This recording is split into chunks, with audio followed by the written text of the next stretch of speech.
नमस्कार, मी पंजाब दत्त. राज्यातल्या सर्व शेतकऱ्याला सांगू इच्छितो जून पासून तर 1 जुलैपर्यंत राज्यात आजचा हे पाऊस आता सर्वदूर राहणार आहे. या जिल्ह्यात बुलढाणा जिल्हा, परभणी जिल्हा, जालना जिल्हा, लातूर जिल्हा, नांदेड जिल्हा, बीड जिल्हा, त्याच्यानंतर हिंगोली, वाशिम, यवतमाळ जिल्हा, त्याच्यानंतर अमरावती, वर्धा, नागपूर, भंडारा, गोंदिया या जिल्ह्यात मात्र आज मात्र दिवसभर असा रिमझिम राहणार आहे.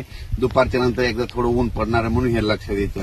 पण राज्यात मात्र इतरत्र राज्यात मात्र म्हणजे आज 26 जून पासून ते 1 तारखेपर्यंत उद्यापासून 27 जून ते 1 म्हणजे 27 पासून ते 1 तारखेपर्यंत भाग बदलत पाऊस पडणार आहे म्हणून हा अंदाज लक्षात घ्यायचा. म्हणजे 1 जुलैपर्यंत भाग बदलत राहणार हे लक्षात घ्यायचं. आणि राज्यातल्या परत शेतकऱ्याला सांगू इच्छितो की राज्यामध्ये 1-2 तारखेला परत विदर्भामध्ये आणि पश्चिम विदर्भ त्या 6-11 जिल्ह्यामध्ये परत विदर्भ आणि पश्चिम विदर्भ 1-2 जुलैला दरम्यान तिकडे भाग बदलत पाऊस पडणार आहे म्हणून त्यांनी ते काढल्याचं लक्ष द्यायचं.